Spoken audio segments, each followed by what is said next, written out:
Kyrsten Sinema did something that is extraordinary. She went to the floor of the Senate within an hour of the president coming up there to address her caucus, knowing exactly what he was going to do, and she completely embarrassed, politically embarrassed, the leader of her own party, the sitting president of the United States. It was a total embarrassment to him. So just to be clear, right, Lindsay, she went ahead, instead of him coming and embarrassing her in front of her entire caucus, she went and made sure everyone understood her position. I'm not really sure that. Well, the media continue to not be kind. Here are some of their tweets. Washington Post columnist and MSNBC contributor Jennifer Rubin said, "This is worse than incoherent or cowardice. It's a moral disgrace."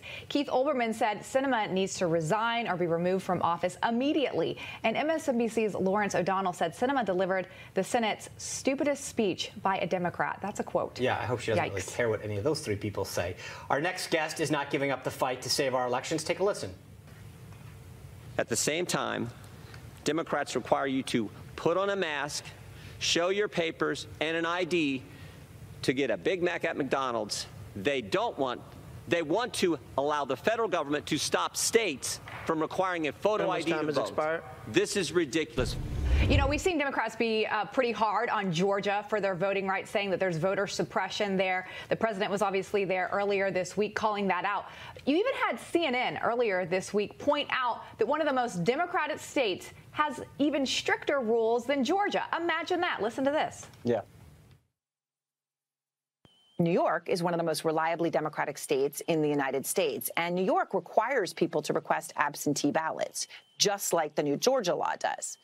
Now, Georgia allows anyone to request an absentee ballot. New York does not. In New York, it's actually more restrictive. And let's take a look at early voting. Georgia, the new law, allows for 17 days of early voting. New York only has 9. That it isn't as simple as saying all GOP-backed laws are segregationist and racist. That is too simplistic. All right, Congressman, so why aren't they calling out New York State? Why wasn't the president there giving his speech? No, I mean, you all know why. This is all political. I mean, they accuse President Trump and Republicans of trying to undermine democracy. Meanwhile, just this Congress, Democrats have closed the Capitol, allowed proxy voting, kicked Republicans off committee, won't let Republicans, for the first time in American history, won't let Republicans sit on a select committee, and they're trying to make D.C. a state, trying to end the Electoral College, trying to end the filibuster, trying to pack the court, and as this bill pointed out that we debated this week, they're trying to federalize the election process. So, I mean, come on. So this is who they are. But again, this speech that he gave in Georgia, I don't think it went over too well, as evidenced by the approval ratings we see in the polling.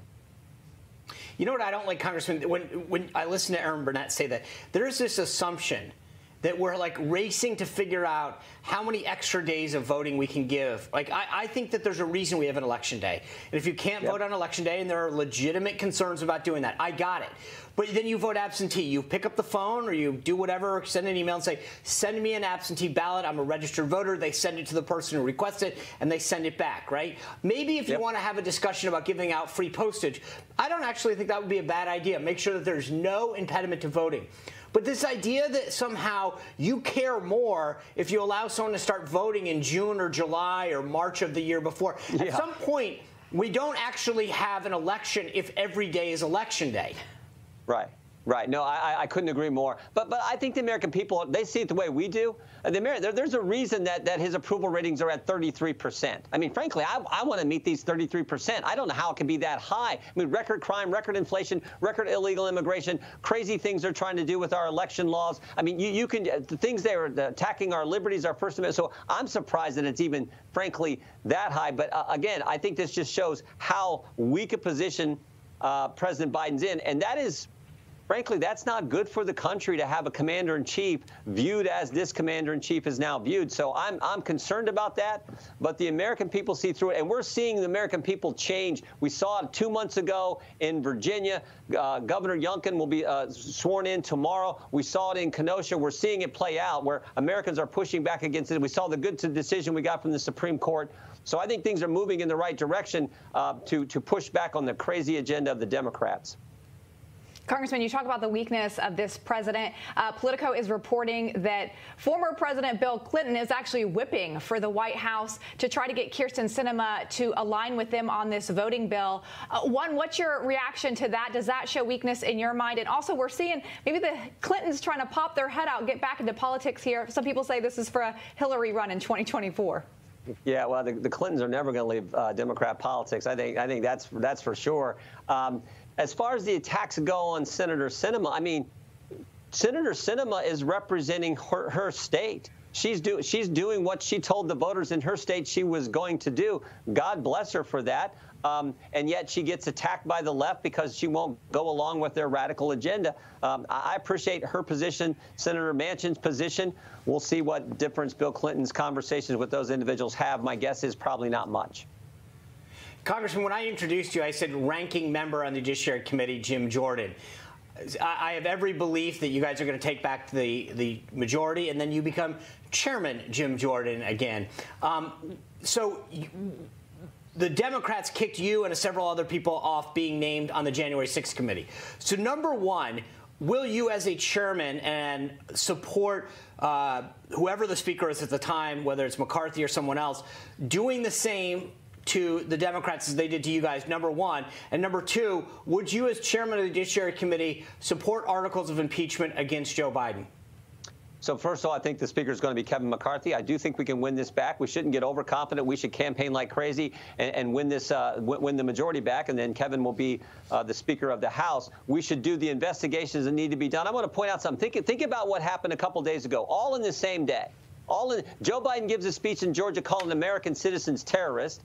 Then we find out at the Department of Justice they're actually setting up a terrorism unit, a domestic terrorism unit to look at Americans. And we learn also that same day that the Department of Education actually went to the school boards, asked them to send the letter to the White House so that they could use that letter as the pretext for treating moms and dads as terrorists. So those three things happen on one day. We learn all that. So we need to do the investigations and the oversight that we're supposed to do under the Constitution of the executive branch, and particularly the Judiciary Committee will be looking at the Justice Department and all the crazy things that we have seen from that particular department in our government. As far as the impeachment decision goes, that'll be a decision for the conference. So fair enough, but if there's articles of impeachment, would you support them? Well, we got to see what they are. We got to make a decision as a conference. I mean, that is a conference-wide decision that the leader of the Speaker of the House then, which we hope will be Kevin McCarthy at the time, the Speaker of the House, we will make as a conference and we'll decide. But look, I think this administration has done everything wrong. You can't point to one positive thing that they have done. But we'll have to make that decision as a Republican-wide group. Okay, so can I ask this in a different? Let me ask this in a different way. There's no question that what they did to President Trump was political. They used the impeachment process.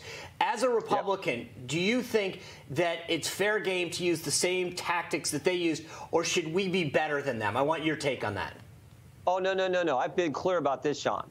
I mean, I've been clear. I've said all these things that they're doing, trying to end the filibuster, trying to end the Electoral College, trying to pack the court, kicking Republicans off committee, not letting Republicans serve on select committee, all the things they've done.